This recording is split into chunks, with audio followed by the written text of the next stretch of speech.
I don't know how my parents would have responded if I had said I was struggling with something regarding mental health. There are hard days as a parent. I'm a mom, so I worry weekly, daily. You always have me. And so don't ever be afraid to share how you feel. And I feel that teens need to take a stand and be able to talk to their parents. Being able to say those tough words, I think, are very important.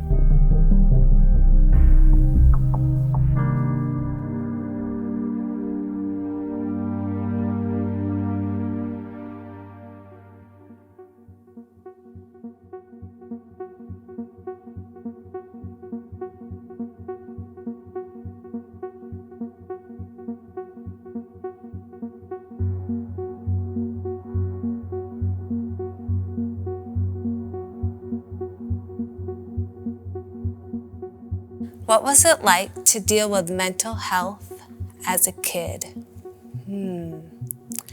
Yeah, I would say as a kid growing up, there wasn't a whole lot of talk about mental health. However, I don't think there were as many pressures as there are today. With all the pressure from social media, different things that pop up for teenagers at school, I think life was just a little simpler. Was it hard to talk to your parents, teachers, peers about mental health? Was it accepted? Yes. For me, when I was young, it was hard to talk about mental health, and I never did it.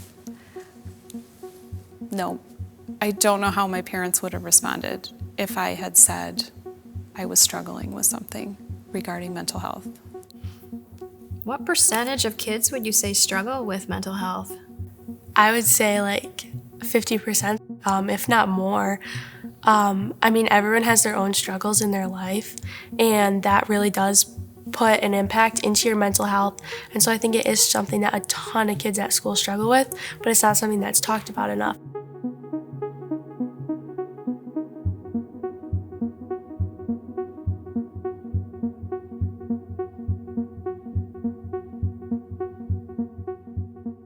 My husband and I really view parenting as we're raising adults that we're trying to launch into the world successfully. And so for me, it's making sure they have all the right tools, that they are able to be successful, advocate for themselves, and that we still have that open line of communication with them, making sure that they're in a good space. What type of problems would you go to your parents about? If I am having a problem, a friend problem, a school problem, a family problem, like I will always go to my dad with it, and I'll just kind of sit down, talk with him, and just kind of like lay it out all on the table. Are there any problems that you wouldn't want to talk to your parents about? If I got in trouble at school or something, or something like that. Okay. I think if we don't give kids or teenagers the tools on knowing how to talk about mental health as they get older, it's going to be even more difficult. I think about, I didn't learn a lot of handy things, like handyman things, as far as building things like that.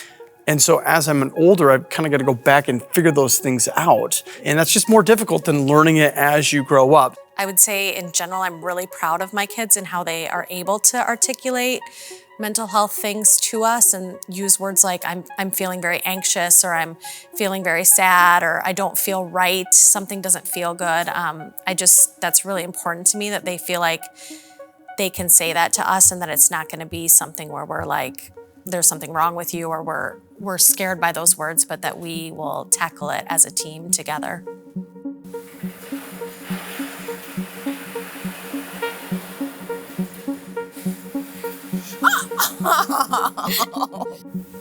Eavesdropping?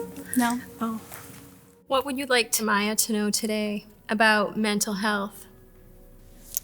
That it's real, and that if you ever come to a point where you feel like you're not stable, or if you feel like you need something or need someone, you always have me. So don't ever feel like you have to be embarrassed or shy away from how you actually feel. I know you're up against a lot, but I can handle it. We can handle it. You can always trust that I'm gonna be a safe space for you. Well, she always makes sure that we know that it's okay for us to come to her, and she'll make sure that we're in a safe environment like our home, and she'll ask us how our day is, and she'll continue to make sure that we have what we need and that we're not feeling like we need to be sad or anxious. Do you think I do a good job listening to you? That is a very good question. I do. I think you listen to me whenever I need to talk to you, and yeah, I think you really do. I think that you do a great job. You always listen to me, and you always help me through a situation, which could be bad, good, disappointing, sad, like any emotion. So yeah, I think you do an amazing job. Put your mental health first. That is the number one thing I have learned. And if you don't, it will go downhill and it just gets worse from there. And find a good therapist. Honestly, they help us so much more than you think. And healthy coping mechanisms. That's also a good one because I was not doing good ones for a very long time. And you know what? Those are past memories that I will live with. And it just shows, oh, I went through a really rough time and now I'm trying to get better and I found new ways to cope.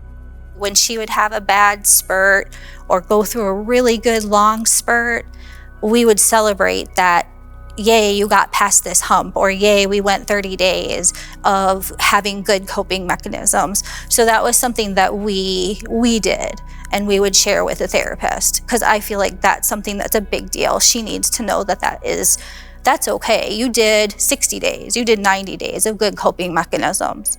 Just because you faltered one time, that's okay. Let's try it again. I think it's important to know that there's no perfect parent, that we're on this journey, and it's full of ups and downs. There are hard days as a parent, but I think it's important not to isolate yourself in that. And sometimes that feels uncomfortable to talk to somebody else and say, hey, I got this going on. You have to allow yourself to be vulnerable, which can be scary. That is something for myself I didn't start doing until my adult life. I hit a really hard and rocky road, and I was at a loss of what to do. And so my pastor had suggested a counseling place that I went to, and for me it was a lifeline. It was a place I could go to and share my personal struggles, family, things that were hard at the time, and I could do it in a judgment-free zone. So for me, that was also really helpful. The best thing that I've learned to do is to not tell everybody that you're fine. Being fine, I think, is a stereotype nowadays. If you're fine, everybody knows that you have something even deeper going on. So to just say, I'm not doing okay, I need help. Being able to say those tough words, I think, are very important. And I feel that teens need to take a stand and be able to talk to their parents. Even if they don't feel super comfortable, I feel that the right thing to do is to let your loved ones know that you need help and that you're there for them.